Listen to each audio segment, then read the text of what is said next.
plastic buckets. So that was quite good fun. That's a bit different as well. So I collected all the buckets and put them into the York carrier thing.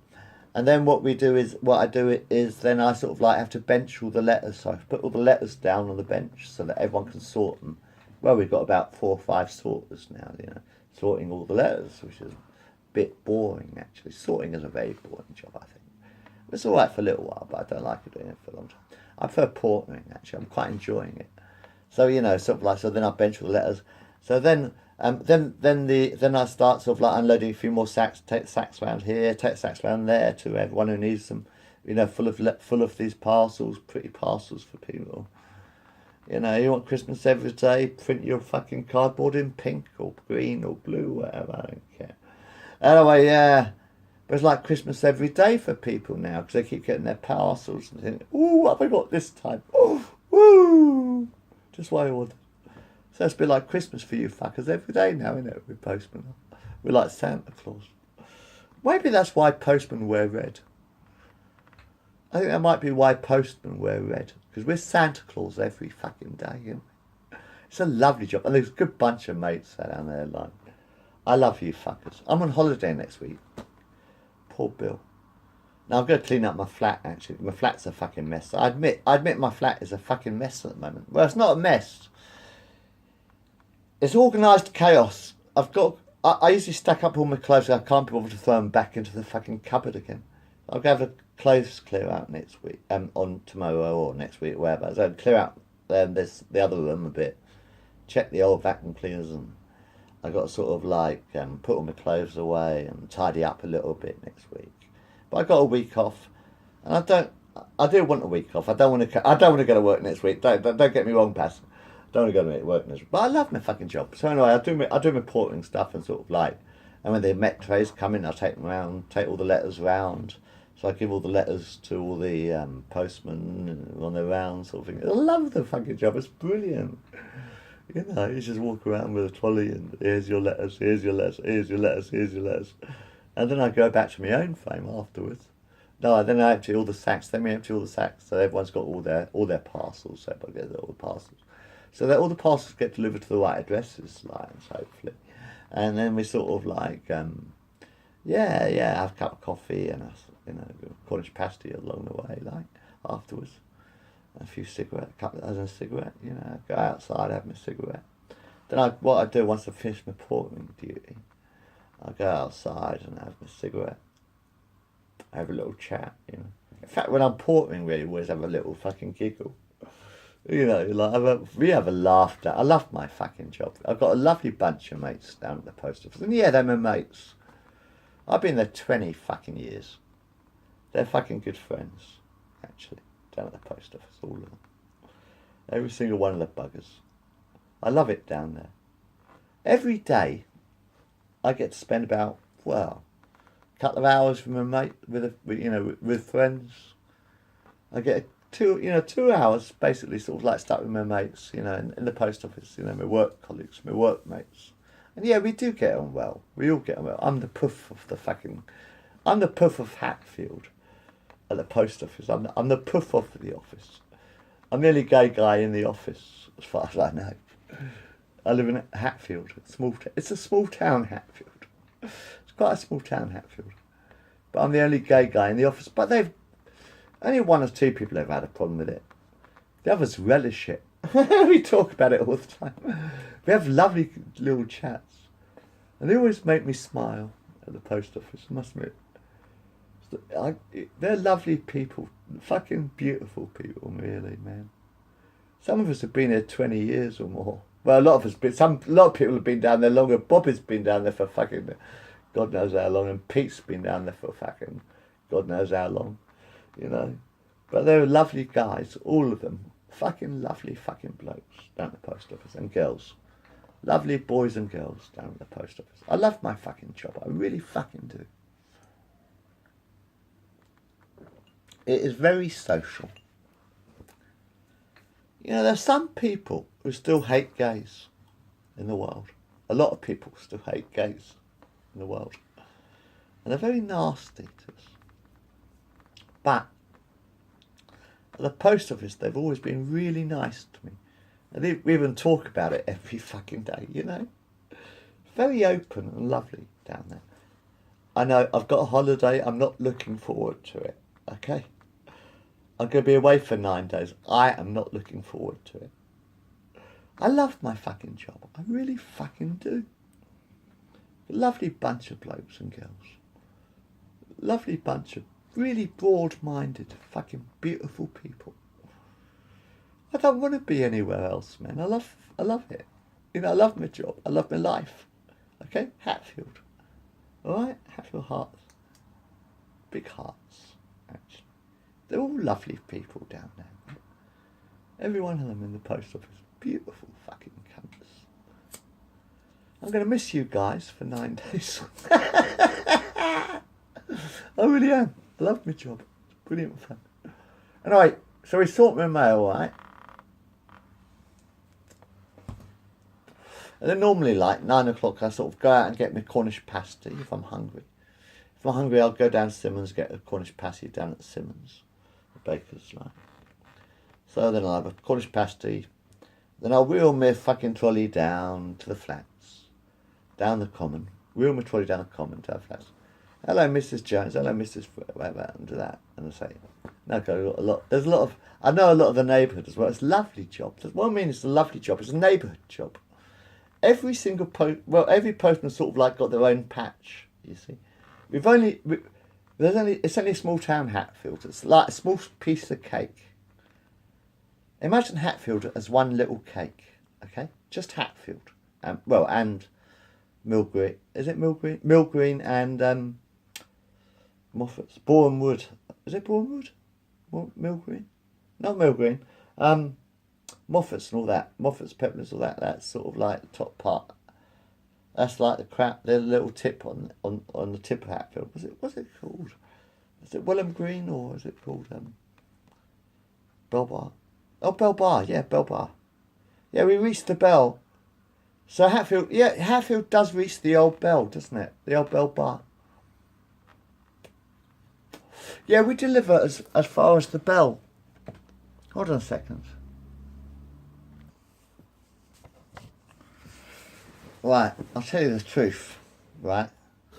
I used to have a little pussy cat called Merlin. Lovely. It was a lovely cat at first, but he wasn't very... When it got hot, when the weather gets hot, he wasn't very friendly, and he used to sort of like cling to the basket in the bloody kitchen. And one day I came home from work and he was totally covered in chip fat oil. Cold chip fat oil, thankfully. See, because it was so hot, you won't believe this. I had a pussy cat. But it wasn't a very friendly pussy cat. It was a house cat. It was a house cat because I live on the 9th floor of a tower block, you see. See, I live on the 9th floor of a tower block, but I had a pussy cat called Merlin. Anyway, one day I came home from work and Merlin was covered head to toe, serious to God, head to toe in oil because I had a saucepan with fat fryer, and my cat had tipped it over himself because it was a hot day. He was jumping around the kitchen, sort of thing. I've got the whole room. I had the whole room open, you know, so the whole flat open, you know, sort of kitchen, bathroom, living room, all that, and like, so he could run around like. But he jumped and he got oil all over. So I had to wash him. It's a true story. I had to wash him with soapy water to get the oil out, and I had to pull out some fur. If you noticed, when he was dead, if you noticed, he had a bit of fur missing on his chest there, you see. But that was because I had to pull out the fur, because it was covered thick in gooey oil, because he'd jumped onto the cooker and knocked the chip pan on top of himself, and he didn't like me after that. After that, because once I had to wash him, get the soap powder out, to get the oil out. And he was really nasty for about a week. You know, he wouldn't talk to me for about a week, my cat. Anyway, one day it was really hot, and I caught my cat outside of the window, just about a week later, and standing outside. By the way, his fur was quite clean by then because I had to wash it. But you know, it was a hot day. It was a really hot summer a couple of years back, whatever. And it was sort of like on the window ledge on the outside of the block. I caught him on the outside of the block, on the outside of the window. And I had to sort of like reach out and grab him and pull him back in and close the window because he was on the outside. Could have broken his neck. So I closed the window. So one of my mates came up once. It was Luke, actually. It was on a Saturday night. One of my mates came up about a day later, a couple of days later, like. He said, "It's fucking hot in here, Bill." And he goes in the kitchen and he opens the bloody window, doesn't he? Because it was a bloody hot evening. A hot afternoon sort of thing. And he opened the window and then Merlin climbs onto the windowsill and falls out of the window, 9 floors up. He falls right down 8th floor onto the top thing. Onto the fucking concrete below, like. Broke his back, broke his shoulders, had concussion, and I had luckily some kind gentleman who actually lives in the block. I don't know what your name is, man, but he actually went up and got the cat because he'd fallen out the window, and he managed to sort of like wave down the driver, took him to the vet. So he took the cat. Some woman took Merlin to the vets. Thank you very much. But the reason about that fur bit, honest to God, the reason about the fur, because his fur didn't look very good, did it? Merlin's fur didn't look very nice, did it? Because I had to wash him after he got himself soaked in a tin of he got himself sort of like soaked to the skin in a saucepan of fucking fat. Luckily it was cold fat, cold oil, cooking oil. So I had to wash my pussycat. And when I had to wash my pussycat, it sort of like had to pull out a bit of the fur because it was sort of like all knotted and nasty. So that's why about that. I mean, he actually went out the window and a week later. I think it might have been suicide, basically. Anyway, it might have been suicide. He got my mate. I said to open the window to my mate, and he opened the fucking window, didn't he? I said to open the window because of the cat, and one of my mates opened the fucking window, and the cat went onto the outside a bit to get, I suppose, and sort of like, and then he fell. So, but thanks for the guy who rescued my cat and the woman who took him to the vets. But the reason his fur was a bit fucked was because he just jumped into he knocked the fucking fat oil all over him. That's a true story, man. You can believe it or not, but that's the reason, all right? That's why he didn't like me very much, because he went really, because he fucking danced around the kitchen on a hot day. Should have taken him for walks. Realistically, I should have taken him for walks outside. But how many people take their cat for a walk? It'd be a good idea for an indoor cat. Actually, take him for a walk outside. I meant to do that, but I didn't. I really meant to take him for walks outside, but I didn't. I wish I had them. So, I had a bit of a suicidal cat there. I was talking about post office. So anyway, I walked down the streets, Oaks, etc. And I love my job, man. It's a fucking fun job. Post my letters down Letchford Road, down to the Forum House, down Dixon, Carlton, and then sort of like we go to the sort of like Oak Tree. They do the Oak Tree round there. And the Middlefield, and I do the Malvern, Walsingham, and then Malvern, and down to Worcester. So it's like a ballet, and then we do the Avalon bit, and then back to the Worcester bit, and then down to the Avalon bit again, up there, and now Eli, and then I've got my little Eli round there. I know pretty much most of a hell of a lot of them. I don't know all my customers, but they're nice people. They're lovely people. It's a lovely town, Hatfield. It's a lovely town. I always stop at Forwest Road.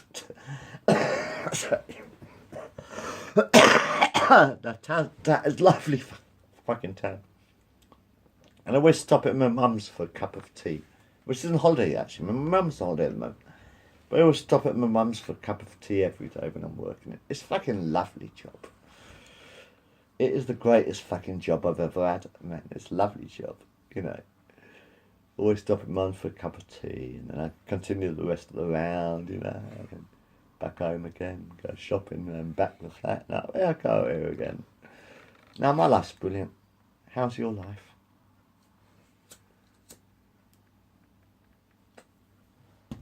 Anyway, like I say, next week I've got a week off next week, but I don't know what I've got to do is clean up the flat. Obviously, the other room's a tip right at the moment. I've got to clean up all my clothes and clean up the other room.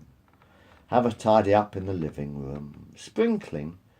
It's going to be a spring cleaning week because I really don't want to go anywhere, man. I'm going to have a spring cleaning week. Try and clean up my flat a bit next week, I think. It's a bit mucky, you know. Well, it's not mucky. It's just a case of clothes everywhere. I can't bother to put them back in the cupboards. Anyway, you know. But so, yeah, life's a bitch. You know. I'm enjoying it. But are you having fun yet? I've been bragging on enough. Look, that's 48 minutes, man. How much do you want? I don't want no more. I'm just talking to myself again. So that was the idea of making films, was just talking to myself, so that in the future I've got something to watch that I want to watch. Like, you know, I don't know whether I want to watch this film again. It looks like shit. But, you know, it's all about sort of like, yeah, I tend to like record my own history so that when I get older I can watch it again. But the problem is, I noticed YouTube are cutting off. If you've got too many films, they won't sort of let you they won't let you show all the films. They'll let you show about a year's worth of your films or whatever. So, you know, you only get one half and not the other. But c'est la vie. That's why I'm glad I've still got my videos. I mean, I can't record on video anymore, obviously, because they destroyed the technology, didn't they? Bastards. Probably won't let you smoke now. This is why I don't want to go on holiday, because everywhere you go on holiday, it's all everywhere in the world now. It's all no smoking, isn't it? The reason I don't actually want to go away for a holiday is my life's fucking brilliant, but I enjoy it. But you know, a bit of a mess sometimes, but there we are. But the point is, if you go anywhere in the world, you're not allowed to smoke a cigarette in a pub, are you? Go to Spain, you're probably not allowed to smoke in the hotel. You're allowed to smoke anywhere in the world in a hotel. No, probably not. You used to have smoking rooms or non-smoking rooms in hotels. You used to have bars with a smoking bar and no smoking bar. You know. You used to have a choice. Go down to any pub in the universe these days and you can't smoke a cigarette. Fuck it.